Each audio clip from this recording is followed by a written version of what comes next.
Make വിത്ത് ഷെസ്സിലേക്ക് എല്ലാവർക്കും സ്വാഗതം. ഇന്ന് നമ്മൾ ചെയ്യുന്നത് ഒരു ഫ്രോക്കാണ്. അപ്പോൾ അതിനായിട്ട് ടോപ്പ് പോർഷനിലേക്ക് എടുത്തിരിക്കുന്ന നെറ്റിൻ്റെ ക്ലോത്താണ്.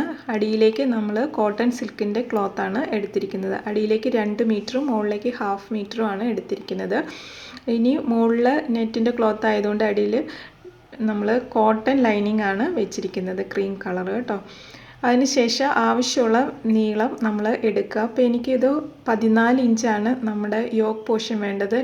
അതിൻ്റെ കൂടെ തയ്യൽ തുമ്പ് കൂട്ടി 15 ഇഞ്ച് ലെങ്ത്തും വീതി നമ്മുടെ വണ്ണത്തിനനുസരിച്ചിട്ട് എടുക്കുക കേട്ടോ. അപ്പോൾ ഞാനിവിടെ ഷോൾഡർ എടുത്തിരിക്കുന്നത് 6 ഇഞ്ചാണ്. ഇതൊരു 10 വയസ്സിൻ്റെ അളവിലാണ് ചെയ്തിരിക്കുന്നത് കേട്ടോ.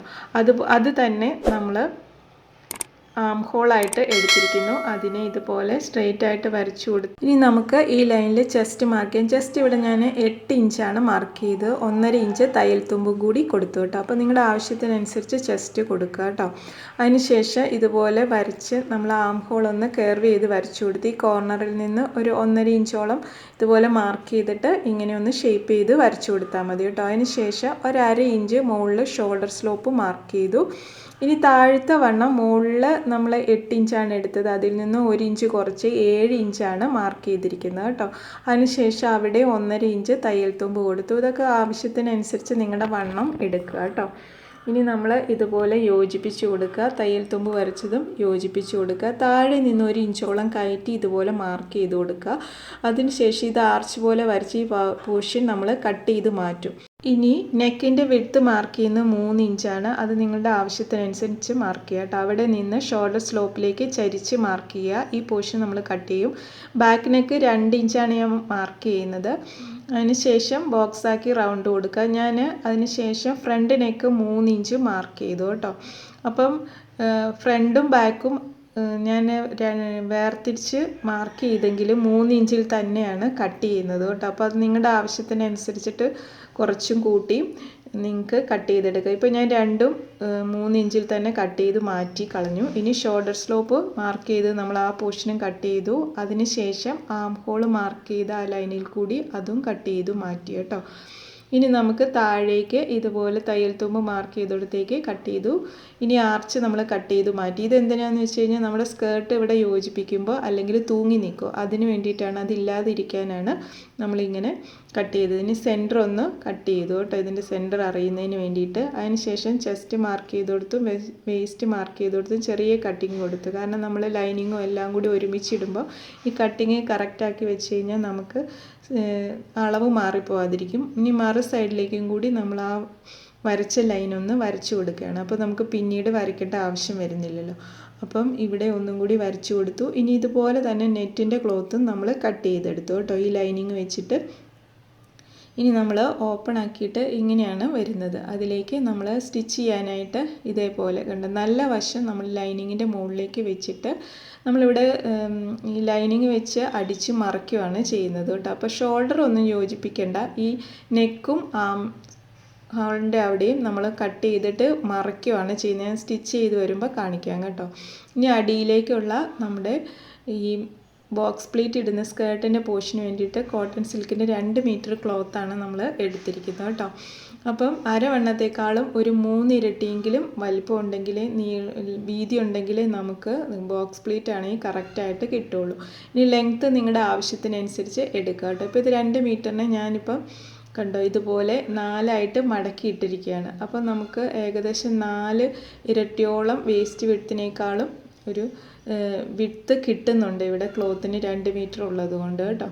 അപ്പോൾ നമുക്ക് വീതി കൂട്ടിയെടുത്താലേ ബോക്സ് പ്ലീറ്റ് നല്ല നീറ്റായിട്ട് കിട്ടുള്ളൂ. അപ്പോൾ ഇത് സെൻറ്ററിൽ നിന്ന് മടക്കിയിട്ട് ഞാൻ ആ ഉള്ള ലെങ്ത്ത് എടുത്തിരിക്കുകയാണ്. അപ്പോൾ നമുക്കൊരു 22 ഇഞ്ചോളം ലെങ്ത്ത് കിട്ടിയിട്ടുണ്ട് ഒരു പോർഷനിലേക്ക് കേട്ടോ. ഇനി നമ്മളിത് ഓരോന്നാക്കിയിട്ട് ഇതേപോലെ ഓപ്പൺ ആക്കി ഇട്ടതിന് ശേഷം 1.5 ഇഞ്ചോളം നമ്മൾ ഇവിടെ സൈഡിൽ നിന്ന് നീക്കി മാർക്ക് ചെയ്തിട്ട് ബാക്കി നമ്മുടെ ബോക്സ് പ്ലേറ്റിൻ്റെ എത്ര വീതി വേണോ അതനുസരിച്ച് മാർക്ക് ചെയ്ത് കൊടുക്കുക കേട്ടോ. ഞാനിപ്പോൾ 2 ഇഞ്ച് വീതിയിലാണ് ബോക്സ് പ്ലേറ്റ് ഇട്ട് കൊടുക്കുന്നത്.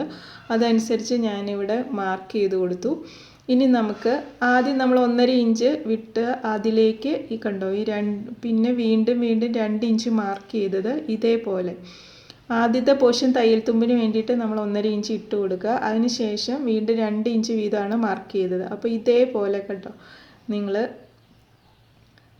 സെൻറ്ററിൽ നിന്ന് 2 സൈഡിലേക്കും ഇതുപോലെ മടക്കി കൊടുക്കുക. ഈ പോർഷൻ ഇങ്ങനെ കൊണ്ടുവരിക. ഇതാണ് ബോക്സ് പ്ലീറ്റിന് വേണ്ടിയിട്ട് എളുപ്പത്തിൽ നമ്മൾ ചെയ്യുന്നത്. അതുപോലെ അടുത്ത ലൈൻ മാർക്ക് ചെയ്തത് വീണ്ടും നെക്സ്റ്റ് പോയിന്റിലേക്ക് ഇതുപോലെ കൊണ്ടു കൊടുക്കുക കേട്ടോ. ഇങ്ങനെ ബോക്സ് ആക്കിയിട്ട് ഇട്ട് കൊടുക്കുക. അപ്പോൾ നമ്മളിങ്ങനെ മടക്കുന്ന അനുസരിച്ച് ഓരോ പിൻ ചെയ്യുവാണെങ്കിൽ ഈസി ആയിരിക്കും. അല്ലെങ്കിൽ വീണ്ടും നമ്മൾ കൈ എടുക്കുമ്പോൾ മാറിപ്പോവും ഇതുപോലത്തെ ക്ലോത്ത് ആയതുകൊണ്ട്. അപ്പോൾ നമ്മൾ ഇതുപോലെ മടക്കുന്നതനുസരിച്ചിട്ട് ഓരോന്നും പിൻ ചെയ്ത് കൊടുക്കുക കേട്ടോ. താഴെയും പിൻ ചെയ്യുവാണെങ്കിൽ നന്നായിട്ടിരിക്കും. നമുക്ക് അത് വെച്ചിട്ട് അയൺ ചെയ്ത് എടുക്കാൻ ഈസി ആയിരിക്കും. കണ്ടോ, അടിയിൽ നമ്മൾ ഈ മടക്കുന്നതനുസരിച്ച് അതേപോലെ തന്നെ അടിയിൽ ഓരോ പിന്ന് കൊടുക്കുകയാണെങ്കിൽ അയൺ ചെയ്തെടുക്കാനായിട്ട് ഈസി ആയിരിക്കും. അയൺ ചെയ്തിട്ട് വേണം നമ്മൾ സ്റ്റിച്ച് ചെയ്യാൻ. അപ്പം നമുക്ക് നല്ല വൃത്തിയിൽ ഈ പ്ലീറ്റുകൾ ഇങ്ങനെ തന്നെ കിട്ടും കേട്ടോ. ഇതുപോലെ മൊത്തം പ്ലീറ്റ് നമ്മൾ എടുത്ത് കൊടുക്കുക കേട്ടോ. അതിനുശേഷം ലൈനിങ്ങിന് വേണ്ടിയിട്ട് ഞാനിപ്പോൾ ഷിഫോണിൻ്റെ ക്ലോത്താണ് എടുത്തിരിക്കുന്നത്. അതും ഒരു 2 മീറ്റർ ക്ലോത്ത് എടുത്തിരുന്നു. അതിനെ 2ആയിട്ട് മടക്കിയിട്ടതിന് ശേഷം ആവശ്യത്തിന് ലെങ്ത്തിൽ മുറിക്കുകയാണ് കേട്ടോ. അപ്പം നമ്മുടെ നല്ല തുണി 22 ഇഞ്ച് ആയതുകൊണ്ട് ഇത് ഞാൻ ഒരു 20 ഇഞ്ച് 2 ഇഞ്ച് കുറച്ചിട്ടാണ് എടുത്തിരിക്കുന്നത്. അതിനുശേഷം നമ്മളുടെ വേസ്റ്റിൻ്റെ വിഡ്ത്ത് നമ്മൾ ആ ലൈനിങ് തുണി വെച്ച് ഒന്ന് മാർക്ക് ചെയ്തിട്ട് പിന്നെ നമ്മൾ കിട്ടുന്നിടത്തോളം ഇതുപോലെ ലൈനായിട്ടാണ് കട്ട് ചെയ്തെടുക്കുന്നത് കേട്ടോ. അപ്പോൾ നമ്മൾ തുണി കിട്ടുന്ന വീതിയിൽ ഇങ്ങനെ വേസ്റ്റിൻ്റെ അവിടെ നിന്ന് വരച്ചതിന് ശേഷം അടിയിൽ വീണ്ടും നമ്മളൊരു 3 ഇഞ്ച് കയറ്റി ആർച്ച് പോലെ വരച്ചു കൊടുത്തു കേട്ടോ. അപ്പോൾ നമുക്ക് അത് അങ്ങനെ കട്ട് ചെയ്തില്ലെങ്കിൽ അവിടെ തൂങ്ങി നിൽക്കും, നല്ല തുണിയേക്കാളും താഴോട്ട് തൂങ്ങി നിൽക്കും. അപ്പോൾ അതിൽ ഒഴിവാക്കുന്നതിന് വേണ്ടിയിട്ടാണ് നമ്മൾ ഇതുപോലെ കട്ട് ചെയ്തെടുത്തത്. പിന്നെ ആവശ്യമുള്ള വേസ്റ്റിൻ്റെ വീതി അനുസരിച്ച് നമ്മൾ ഇതേപോലെ കട്ട് ചെയ്തെടുത്തു കേട്ടോ. അപ്പം ഇത് ഓപ്പൺ ചെയ്യുമ്പോൾ നല്ല വിരിവിലാണ് നിൽക്കുന്നത്. അതിനുശേഷം സെൻറ്റർ ഒന്ന് നമ്മൾ മാർക്ക് ചെയ്ത് കൊടുത്തോ. ഇനി നമുക്ക് ലൈനിങ്ങിൻ്റെ തുണി ഓപ്പൺ ചെയ്യുമ്പോൾ ഇതേപോലെ കിട്ടും. അപ്പോൾ നമ്മുടെ ടോപ്പിൻ്റെ ലൈനിങ്ങും എല്ലാം വീതി വേസ്റ്റിൻ്റെ അവിടെ കറക്റ്റായിട്ട് വരും. അപ്പോൾ ഈ ഒരു വീതിക്ക് അനുസരിച്ചിട്ട് നമ്മൾ നല്ല തുണിയിൽ ബോക്സ് പ്ലീറ്റ് ഇട്ട് കറക്റ്റാക്കിയിട്ട് ആക്കി കൊടുക്കുക. ഇനി നമുക്ക് നെറ്റിൻ്റെ ക്ലോത്ത് കണ്ടോ, ഞാനിപ്പോൾ നെക്കും ആം ഹോളും സ്റ്റിച്ച് ചെയ്തെടുത്തു, രണ്ടും ഫ്രണ്ടും ബാക്കും. അപ്പോൾ ലൈനിങ്ങിൻ്റെ മുകളിലേക്ക് നമ്മുടെ നെറ്റിൻ്റെ നല്ല പോർഷൻ ഇട്ടിട്ടാണ് നമ്മൾ സ്റ്റിച്ച് ചെയ്ത്. ഇനി നമുക്കത് മറയ്ക്കണം കേട്ടോ. അപ്പോൾ ഞാൻ ബാക്ക് പോർഷനിൽ സിബ് വയ്ക്കാനായിട്ട് സെൻറ്റർ കട്ട് ചെയ്യാനൊന്ന് മടക്കിയിട്ട് മാർക്ക് ചെയ്തതേ ഉള്ളൂ കേട്ടോ. അതിനുശേഷം നമുക്കിപ്പോൾ കട്ട് ചെയ്യുന്നതിന് മുന്നേ ഈ നെക്കിൻ്റെ റൗണ്ട് പോർഷനൊക്കെ അതുപോലെ കിട്ടുന്നതിന് ആം ഹോളിൻ്റെ അവിടെയും ചെറിയ ചെറിയ കട്ടിങ് കൊടുക്കണം, തയ്യൽ തുമ്പിൽ കൂടി, സ്റ്റിച്ചിങ് ലൈനിൽ കൊള്ളാതെ. അപ്പോൾ നമ്മൾ ഇതേപോലെ കട്ട് ചെയ്ത് കൊടുത്തതിന് ശേഷം ഇത് തിരിച്ച് മറയ്ക്കുകയാണ് ചെയ്യുന്നത്. അപ്പോൾ നമുക്കിവിടെ ക്രോസ് പീസ് നെക്കിൻ്റെ അവിടെയും അതുപോലെ ആം ഹോളിൻ്റെ അവിടെയും ആവശ്യമില്ല. ഇനി അങ്ങനെ ചെയ്യണവർക്ക് ചെയ്യാൻ കേട്ടോ. ഇത് ഞാൻ ഈസി ആയിട്ടാണ് ചെയ്തെടുക്കുന്നത്. അപ്പോൾ നമ്മൾ ഇതുപോലെ മറച്ചെടുത്തതിന് ശേഷം സെൻറ്റർ മാർക്ക് ചെയ്ത് ആ ലൈനിൽ കൂടി ഇവിടെ നമുക്ക് സിബ് വയ്ക്കുന്നതിന് വേണ്ടിയിട്ട് ഒന്ന് കട്ട് ചെയ്ത് കൊടുത്തു. അതിന് ശേഷം നമ്മൾ സിബ് വെച്ച് കൊടുക്കുകയാണ് കേട്ടോ. അപ്പം നമ്മൾ ഇൻവിസിബിൾ സിബാണ് വെച്ച് കൊടുക്കുന്നത്. അപ്പോൾ അത് കറക്റ്റാണോ നോക്കിയിട്ട് നമ്മുടെ ആ ഹുക്കിൻ്റെ പോർഷൻ ഇതുപോലെ മറച്ചിട്ട് നമ്മുടെ ക്ലോത്തിൻ്റെ നല്ല വശത്തേക്ക് മറച്ചിട്ട് പിൻ ചെയ്ത് വെച്ച് കൊടുക്കുക. അപ്പോൾ നിങ്ങൾ ഈ കാണിക്കുന്ന പോലെ തന്നെ ചെയ്താൽ ഈസി ആയിരിക്കും കേട്ടോ. അങ്ങനെ തന്നെ പിൻ ചെയ്ത് വെച്ച് കൊടുക്കുക. അപ്പോൾ ഹുക്ക് നമ്മുടെ ക്ലോത്തിൻ്റെ നല്ല വശത്തേക്കായിരിക്കണം. അതിനുശേഷം അടുത്ത പോർഷനും ഇതുപോലെ തന്നെ പിൻ ചെയ്ത് കൊടുക്കുക. അപ്പോൾ നമുക്ക് ഓപ്പൺ ചെയ്യുമ്പോൾ മാറിപ്പോകാതെ ഇരിക്കുന്നതിന് വേണ്ടിയിട്ടാണ്.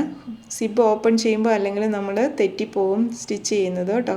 അപ്പോൾ ഇത് കറക്റ്റാക്കി ലൈനിങ്ങും എല്ലാം വെച്ച് പിൻ ചെയ്തതിന് ശേഷം ഇനി ഇതുപോലെ ഓപ്പൺ ചെയ്യുമ്പോൾ കണ്ടോ ഹുക്ക് മുകളിലേക്കായിരിക്കണം. അത് പ്രത്യേകം ശ്രദ്ധിക്കണം. അങ്ങനെ വെച്ചിട്ട് വേണം ചെയ്യാനായിട്ട് കേട്ടോ. ഇനി ഓപ്പൺ ചെയ്തിട്ട് നമ്മൾ ഈസി ആയിട്ട് സ്റ്റിച്ച് ചെയ്ത് എടുക്കുക. അപ്പോൾ നമ്മുടെ പൈപ്പിംഗ് ഫൂട്ട് ഇട്ടിട്ട് ചെയ്യുവാണെങ്കിൽ ഈസി ആയിരിക്കും. കുറച്ചും കൂടി അടുത്ത് നമുക്ക് നല്ല രീതിയിൽ നീറ്റായിട്ട് ഇൻവിസിബിളായിട്ട് തന്നെ കിട്ടും. അപ്പോൾ നമ്മൾ സ്റ്റിച്ച് ചെയ്തെടുത്തു കേട്ടോ. ഇനി ഞാൻ കണ്ടോ ഈ ഹുക്ക് തിരിച്ച് നമ്മൾ ക്ലോസ് ചെയ്യുവാണ്. അപ്പോൾ ആ തയ്യൽ തുമ്പ് ഉള്ളിലേക്ക് പോകുന്നതനുസരിച്ച് കറക്റ്റായിട്ട് കണ്ടോ ഇതേപോലെ നമുക്ക് കിട്ടും. അപ്പോൾ നമ്മൾ ആ പിൻ ചെയ്ത് അതേ രീതിയിൽ തന്നെ സ്റ്റിച്ച് ചെയ്താൽ മതി. ഇനി നമുക്കിതൊന്ന് ഓപ്പൺ ചെയ്തിട്ട് ഒന്ന് പതിച്ചടിക്കുകയാണെങ്കിൽ അവിടെ നമുക്ക് ഈസി ആയിട്ട് ഇരിക്കും. അടിയിൽ ബാക്കി വരുന്ന പോർഷൻ കട്ട് ചെയ്ത് മാറ്റാം. ഇപ്പം നമ്മൾ ബാക്ക് പോർഷൻ്റെ ലൈനിങ് മാത്രം തിരിച്ച് മറുവശത്തേക്ക് ഇട്ടിട്ടുള്ളൂ. ഫ്രണ്ട് പോർഷൻ നമ്മൾ തിരിച്ച് ഇട്ടിട്ടില്ല കേട്ടോ. ഇതാണ് ഫ്രണ്ട് പോർഷൻ. അപ്പം നമുക്കിത് തിരിച്ചിടുന്നതിന് മുന്നേ ഷോൾഡർ ജോയിൻ ചെയ്തിട്ട് വേണം തിരിച്ചിടാനായിട്ട്. അപ്പോൾ നമ്മൾ ഷോൾഡർ ഇതുപോലെ ഡയറക്റ്റ് വെച്ചിട്ട് സ്റ്റിച്ച് ചെയ്യുവാണെങ്കിൽ നമുക്ക് ഇങ്ങനെ ഇറിറ്റേഷൻ വരും കുട്ടികൾക്കൊക്കെ. അപ്പോൾ അത് ഇല്ലാതിരിക്കാൻ തയ്യൽ തുമ്പ് ഉള്ളിൽ പോകുന്നതിന് വേണ്ടിയിട്ടാണ് നമ്മൾ ഇതുപോലെ ഷോൾഡർ ജോയിൻ ചെയ്യുന്നത്. അത് ഇപ്പം നമ്മൾ ഫ്രണ്ട് പോർഷൻ്റെ തിരിച്ചിട്ടിട്ടില്ല കേട്ടോ. അപ്പോൾ അതിൻ്റെ ഉള്ളിലേക്ക് ഇതുപോലെ കയറ്റി കൊടുക്കുക ബാക്ക് പോർഷൻ. അപ്പം നെറ്റുകൾ രണ്ടും ഒരേ സൈഡിലോട്ട് ഒരുമിച്ചിരിക്കണം, അങ്ങനെ തന്നെ കയറ്റണം കേട്ടോ. അതിന് ശേഷം കണ്ടോ ഷോൾഡർ, ആ ബാക്ക് പോർഷൻ്റെ ഷോൾഡർ ഫ്രണ്ടിൻ്റെ ഉള്ളിൽ കൂടി ഇങ്ങനെ കയറ്റി എടുത്ത് പുറത്തേക്ക് കൊണ്ടുവന്ന് പിൻ ചെയ്ത് കൊടുക്കുക. അതുപോലെ അടുത്ത സൈഡും കണ്ടോ ഇതുപോലെ തന്നെ ഉള്ളിൽ കൂടി കയറ്റി നമ്മൾ പുറത്തേക്ക് എടുത്ത് പിൻ ചെയ്ത് കൊടുത്ത് ഇനി രണ്ടും അവിടെ ഒന്ന് സ്റ്റിച്ച് ചെയ്തെടുക്കുക. അതിന് ശേഷമാണ് നമ്മൾ ഈ ലൈനിങ് മറിച്ചെടുക്കുന്നത്. ഇപ്പോൾ നമ്മൾ സ്റ്റിച്ച് ചെയ്തെടുത്തു രണ്ട് ഷോൾഡറും. ഇനി നമ്മൾ എന്താ ചെയ്യേണ്ടതെന്ന് വെച്ചാൽ ഈ ഫ്രണ്ട് പോർഷൻ്റെ ലൈനിങ് കണ്ടോ അത് ആ നെറ്റിൻ്റെ അടിയിലേക്ക് തിരിച്ച് കൊണ്ടുപോവുക. അപ്പോൾ ഇനിയാണ് നമ്മൾ ഫ്രണ്ട് പോർഷൻ മറിച്ചെടുക്കുന്നത്. അപ്പോൾ മറിക്കുമ്പോൾ കണ്ടോ കറക്റ്റ് സ്ഥലത്തേക്ക് തന്നെ ലൈനിങ് പോവും. അപ്പോൾ നമ്മുടെ ഷോൾഡർ കണ്ടോ തയ്യൽ തുമ്പെല്ലാം ഉള്ളിലായിട്ട് വരും. അപ്പോൾ ഉൾവശവും പുറത്തും നല്ല നീറ്റായിട്ട് കിട്ടി. ഇനി നമ്മൾ ഇതുപോലെ പതിച്ചടിച്ചു കൊടുക്കുക ആം ഹോളിൻ്റെ അവിടെ നെക്കിന് ചുറ്റും. അപ്പം തയ്യൽ തുമ്പുകളെല്ലാം ഉള്ളിലായി പോയി, നല്ല നീറ്റായിട്ട് കിട്ടി. ഇനി നമ്മൾ ബോക്സ് പ്ലീറ്റ് ആയിട്ട് കണ്ട സ്കേർട്ട് നമ്മളൊന്ന് അയൺ ചെയ്തെടുത്തു. സ്റ്റിച്ച് ചെയ്ത് കറക്റ്റ് അളവിൽ അതിൻ്റെ അടിയിലേക്ക് ലൈനിങ് വെച്ച് കൊടുത്ത് ഒന്ന് അടിച്ചു കൊടുത്തു കേട്ടോ. അപ്പം അടിയെല്ലാം നമ്മൾ മടക്കി അടിച്ചു. ഇനി നമുക്ക് യോക്ക് പോർഷനായിട്ട് യോജിപ്പിക്കുക. അപ്പം നല്ല വശങ്ങൾ ഒരുപോലെ ഇതുപോലെ വെച്ച് കൊടുത്തതിന് ശേഷം സെൻറ്റർ നമ്മൾ മാർക്ക് ചെയ്തിരുന്നില്ല, അപ്പോൾ ആ സെൻറ്ററിൽ നിന്ന് കറക്റ്റ് പോയിൻ്റ് ആക്കി വെച്ച് കൊടുത്ത് അടിച്ചതിന് ശേഷം തിരിച്ചെടുക്കുമ്പോൾ കണ്ടോ വളരെ ഈസി ആയിട്ട് നമുക്ക് കിട്ടി. ഈ വള്ളി വയ്ക്കുന്നതിന് വേണ്ടിയിട്ട് ഇതുപോലെ ക്ലോത്ത് എടുത്തിട്ട് ഞാൻ അടിച്ച് മറിച്ചെടുത്തതാണ് കേട്ടോ, സാധാരണ ചെയ്യുന്ന പോലെ. അത് നമ്മൾ ഈ രണ്ട് സൈഡിലും ഒന്ന് യോജിപ്പിച്ച് വെച്ചതിന് ശേഷം ഉൾവശത്തേക്ക് ആക്കിയിട്ട് ഇനി ബാക്ക് പോർഷൻ്റെയും യോക്കിലടിയിലേക്ക് സ്കേർട്ട് യോജിപ്പിച്ചെടുത്തതിന് ശേഷം നമുക്ക് രണ്ട് സൈഡും യോജിപ്പിച്ചെടുക്കുക കേട്ടോ. അപ്പം ഇങ്ങനെയാണ് നമുക്ക് കിട്ടുന്നത്. വളരെ നീറ്റായിട്ട് കിട്ടിയിട്ടുണ്ട്. അപ്പം നമ്മൾ സ്റ്റിച്ച് ചെയ്യുന്നതിന് മുന്നേ തന്നെ ആ ബോക്സ് പ്ലീറ്റ് അതുപോലെ തന്നെ വെച്ച് അയൺ ചെയ്തെടുത്തുകൊണ്ട് നല്ല നീറ്റായിട്ട് കിട്ടിയിട്ടുണ്ട് കേട്ടോ. ബാക്ക് പോർഷൻ ഇങ്ങനെയാണ് കിട്ടുന്നത്. ഹുക്കൊക്കെ കറക്റ്റ് ആണോ എന്ന് ആദ്യമേ തന്നെ ചെക്ക് ചെയ്യണം കേട്ടോ. അപ്പോൾ കണ്ടോ തയ്യൽ തുമ്പ് ഒന്നുമില്ല, എല്ലാം ഉള്ളിലായി പോയി. ഇതുപോലെ ചെയ്യുമ്പോൾ സ്ലീവിൻ്റെ അവിടെയും ഇല്ല നെക്കിൻ്റെ അവിടെയും ഷോൾഡറിൻ്റെ അവിടുത്തെ എല്ലാ തയ്യൽ തുമ്പുകളും ഉള്ളിലായിട്ടാണ് നമുക്ക് കിട്ടിയിരിക്കുന്നത്. അപ്പോൾ കുട്ടികൾക്ക് ഇങ്ങനെ ചെയ്യുമ്പോൾ ഇറിറ്റേഷൻ ഇല്ലാതെ നല്ല നീറ്റായിട്ട് കിട്ടും. അല്ലെങ്കിൽ നെറ്റൊക്കെ ആകുമ്പോൾ കുത്തിക്കൊള്ളുന്നതായിട്ട് അവർ പറയും. ഇനി നമുക്ക് ഇതിലേക്ക് ഒരു ഫ്ലവർ കൂടി വെച്ച് കൊടുക്കുക. അപ്പോൾ ഇത് റെഡിമെയ്ഡ് ഫ്ലവറാണ് കേട്ടോ. അപ്പോൾ നമുക്ക് വേണമെങ്കിൽ റിബൺ കൊണ്ട് ഉണ്ടാക്കാം. ഇത് നമ്മളൊരു റെഡിമെയ്ഡ് ഫ്ലവറാണ് എടുത്തിരിക്കുന്നത്. അപ്പോൾ നമുക്ക് ഇത് അവിടെ ഗ്ലൂ ഗണ്ണ് ഉപയോഗിച്ചിട്ട് ചെയ്യാം, അല്ലെങ്കിൽ തുന്നി പിടിപ്പിക്കാം. ഞാനിപ്പോൾ പേൾ സെറ്റിംഗ് മെഷീൻ ഉപയോഗിച്ചിട്ട് ഇതിൽ കണ്ടോ പേൾ സെറ്റ് ചെയ്തിട്ട് ഒരു ക്രീം കളർ പേൾ ഇതിൻ്റെ മുകളിലേക്ക് വെച്ചിട്ട്, അപ്പോൾ നമുക്കിത് സ്റ്റിച്ച് ചെയ്യുന്നതിനേക്കാളൊക്കെ വളരെ ഈസി ആയിട്ട് ഇതൊരു പേൾ അതിൽ അടിച്ചു കൊടുത്തു കഴിഞ്ഞാൽ അത് സെൻറ്ററിൽ അടിച്ചു കഴിഞ്ഞാൽ അത് കറക്റ്റായിട്ട് അവിടെ ഇരുന്നോളൂ. ഇത് ഈസി ആയിട്ട് നമുക്കത് ചെയ്യുകയും ചെയ്യാം. അപ്പോൾ അതിന് വേണ്ടിയിട്ടാണ് ഞാൻ ഇങ്ങനെ ചെയ്തോട്ടെ. നിങ്ങൾക്കിപ്പോൾ ഒന്നെങ്കിൽ തയ്ച്ചു കൊടുക്കാം, അല്ലെങ്കിൽ പശ വെച്ചിട്ട് ഒട്ടിക്കാം കേട്ടോ. അപ്പോൾ കണ്ടോ ഇത് ഉൾവശത്ത് ഇതുപോലൊരു പിന്ന് ഇതൊരിക്കലും പോകത്തില്ല നമ്മൾ എത്ര വാഷ് ചെയ്താൽ. അപ്പോൾ ഇത് ഈസി ആയിട്ടൊരു മാർഗ്ഗമാണ്. ഇനി വേണമെങ്കിൽ നമുക്ക് പേൾ വെച്ചിട്ട് കുറേയും കൂടി ഡെക്കറേറ്റ് ചെയ്യാം. അപ്പോൾ സ്റ്റിച്ച് ചെയ്ത് കഴിയുമ്പം ഇതേപോലെയാണ് കിട്ടുന്ന നല്ലൊരു ഫ്രോക്ക്. അപ്പോൾ എല്ലാവർക്കും ഇഷ്ടമായെന്ന് കരുതുന്നു. ഇഷ്ടമായെങ്കിൽ സബ്സ്ക്രൈബ് ചെയ്ത് സപ്പോർട്ട് ചെയ്യാൻ മറക്കരുത്. അതുപോലെ ഷെയർ ചെയ്യാനും മറക്കരുത്. Thank you.